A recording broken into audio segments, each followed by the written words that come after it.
we don't have regulations on PFAS-free firefighting foam. It's sort of like a voluntary option that Transport Canada will now allow airports to use PFAS-free foam voluntarily. The Department of Defense provided information to me that showed that AFFF foam is still used in crash responses, emergency situations only, they say, because it's the safest tool they have to put out a fire.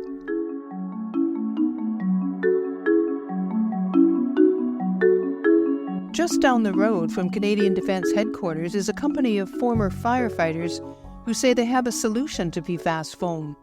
Quincy Emmons is one of the founders and the president of FireRein. It was about 12 years ago. I started looking into the foams that we were using. The salespeople were coming around and talking to would stop in, have general conversations.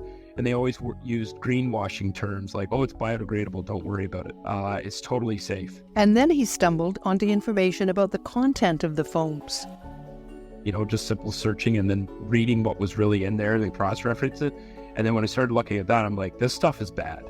Like, we shouldn't be using this at all. He did more research and decided that the future of firefighting foam is not foam, but gel. He and his partner started working with researchers at the Green Centre Canada at Queen's University in Kingston, Ontario. And they had one important criterion. It was a tongue-in-cheek comment in the room when we were asked, how safe do you want it? And we're like, let's make it safe enough to eat. And the lab managed to do that. Basically, vegetable oils, some starches and gums.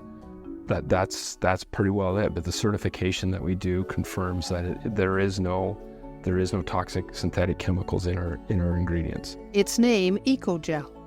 He says a key element of the gel is that it stays where it's applied, doesn't drift like foam.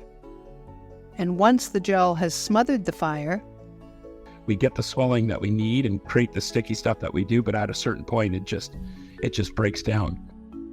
Once they were confident about their gel, they started shopping it around. Quincy describes the reaction when they did a demonstration for firefighters in Chicago. You have to do each testing 3 times, so it's consistent.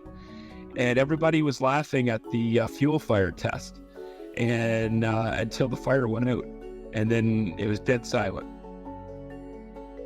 The next time we do the test, there's more people in the window watching than what was the first time. And by the end of the day, the room was packed, and people were pulling us outside saying, you guys got something here. We've never seen a product do this. There's been a lot of interest in South America and Europe, especially for wildfires, Quincy says, because PFAS-made foams are banned there. But here in North America, the company faced an uphill battle when it tried to get certified.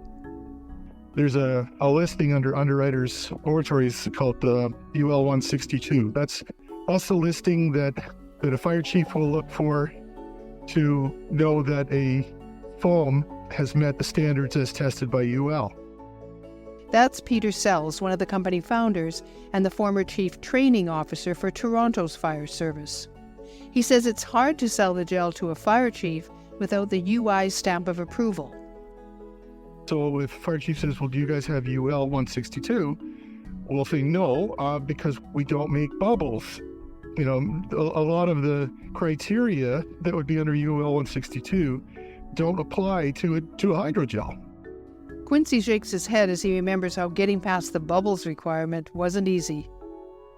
The standards are, thou shalt make bubbles. We don't make bubbles. We make water thick and stick.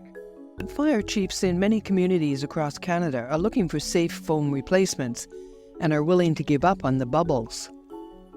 We've always understood that it had some toxic traits. We understand that from the material safety data sheets, but we didn't understand how toxic or persistent, but we knew it wasn't good. Matt Keay is the deputy fire chief for the city of Markham, just northeast of Toronto. The community of 350,000 was using 2 firefighting foams, one for regular fires, a second for combustible liquids like solvent, oil, and ethyl alcohol. Matt wanted to find a new one that would work for both fires. That's when he discovered PFAS and its dangers in the foams. It definitely shifted our investigation into a different path, looking for safer alternatives at that point. Matt says in his research he stumbled on the FireRein website. The site described its product as the first certified plant-based alternative. It sounded interesting, but it kept referring to itself as a gel. And again, this is post my education. I wasn't looking for a gel. There is no NFPA standard for gel. It's only foam. I'm a firefighter at heart, and I needed to see it work. Matt and several firefighters went to the FireRein plant for a demonstration of the gel. I went to watch them put out some heptane, which is a hydrocarbon fuel, but it was very effective at putting it out. And what I found really interesting is it stayed out. They could not reignite it. And that's not something I've seen before in fire suppressing foams. His team liked that it would not damage the environment after putting out a fire.